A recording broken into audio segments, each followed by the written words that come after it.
1 in 4 people suffer from some sort of mental illness. So if it was 1, 2, 3, 4, it's you, sir, you. Yeah, with the weird teeth, and you next to him. You know who you are. Actually, that whole row isn't right. That's not good. Hi, yeah, real bad. Don't even look at me. I am one of the 1 in 4. Thank you. I think I inherited from my mother, who I used to crawl around the house on all fours. She had 2 sponges in her hand, and then she had 2 tied to her knees. My mother was completely absorbent. And she would crawl around behind me going, "Who brings footprints into a building?" So that was kind of a clue that things weren't right. So before I start, I would like to thank the makers of lamotrigine, sertraline, and reboxetine. Because without those 2 simple chemicals, I would not be vertical today. How did it start? My mental illness started, well, I'm not even going to talk about my mental illness. What am I going to talk about? Okay. I always dreamt that when I had my final breakdown, it would be because I had a deep Kafkaesque existentialist revelation, or that maybe Cate Blanchett would play me and she would win an Oscar for it. But that's not what happened. I had my breakdown during my daughter's sports day. There were all the parents sitting in a parking lot eating food out of the back of their car, only the English, eating their sausages. They love their sausages. Lord and Lady Rigor Mortis were nibbling on the tarmac. And then the gun went off and all the girlies started running and all the mummies went, "Run! Run, Chlamydia, run! Run like the wind, Veruca! Run!" And all the girlies running, everybody, except for my daughter, who was just standing at the starting line, just waving, because she didn't know she was supposed to run. So I took to my bed for about a month, and when I woke up, I found I was institutionalized. And when I saw the other inmates, I realized that I had found my people, my tribe, because they became my only friends. They became my friends, because very few people that I knew, I wasn't sent a lot of cards or flowers. I mean, if I had had a broken leg or I was with child, I would have been inundated, but all I got was a couple phone calls telling me to perk up. Perk up, because I didn't think of that.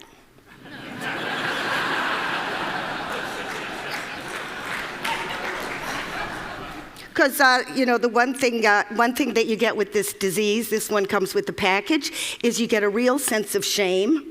Because your friends go, "Oh, come on, show me the lumps, show me the x-rays," and of course you got nothing to show, so you're like really disgusted with yourself because you're thinking, "I'm not being carpet bombed, I don't live in a township." So you start to hear these abusive voices, but you don't hear one abusive voice, you hear about 100,000 abusive voices. Like if the devil had Tourette's, that's what it would sound like.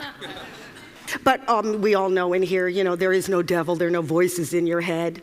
You know that when you have those abusive voices, all those little neurons get together, and in that little gap, you get a real toxic, I want to kill myself kind of chemical.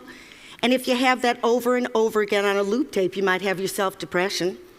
Oh, and that's not even the tip of the iceberg.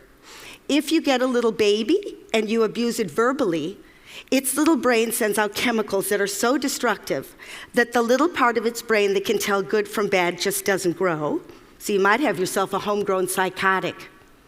If a soldier sees his friend blown up, his brain goes into such high alarm that he can't actually put the experience into words, so he just feels the horror over and over again.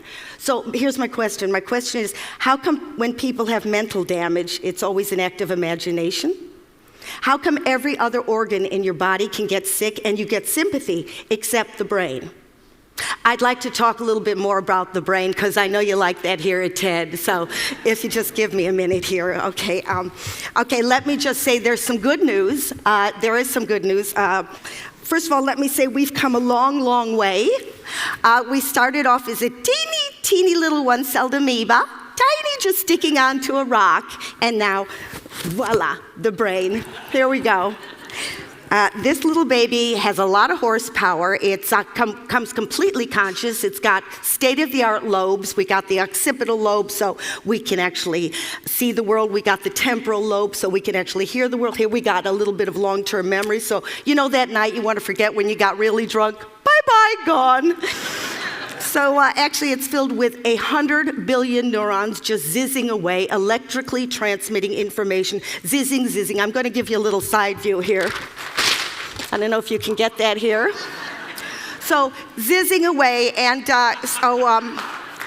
for every one, I know I drew this myself, thank you. For every one single neuron, you can actually have from 10,000 to 100,000 different connections or dendrites or whatever you want to call it. And every time you learn something or you have an experience, that bush grows, that bush of information. Can you imagine every human being is carrying that equipment, even Paris Hilton? Go figure.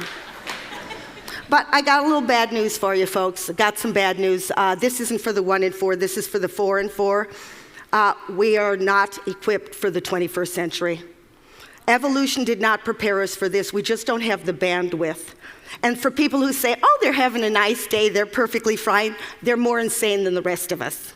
Because I'll show you where there might be a few glitches in evolution. Okay, let me just explain this to you. When we were ancient man, millions of years ago, and we suddenly felt threatened by a predator, okay? We would, thank you, I drew these myself. Thank you very much, thank you. Thank you. Thank you. Anyway, we would fill up with our own adrenaline and our own cortisol, and then we'd kill or be killed, we'd eat or we'd be eaten, and then suddenly we'd defuel and we'd go back to normal. Okay, so the problem is nowadays with modern man,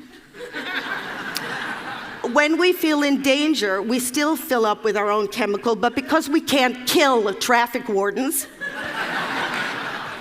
or eat estate agents, the fuel just stays in our body over and over. So we're in a constant state of alarm, constant state. And here's another thing that happened. About 150,000 years ago, when language came online, we started to put words to this constant emergency. So it wasn't just, oh my God, there's a saber-toothed tiger, which could be. It was suddenly, oh my God, I didn't send the email. Oh my God, my thighs are too fat. Oh my God, everybody can see I'm stupid. I didn't get invited to the Christmas party. So you got this nagging loop tape that goes over and over again that drives you insane. So you see what the problem is? What once made you safe now drives you insane. I'm sorry to be the bearer of bad news, but somebody has to be. Your pets are happier than you are.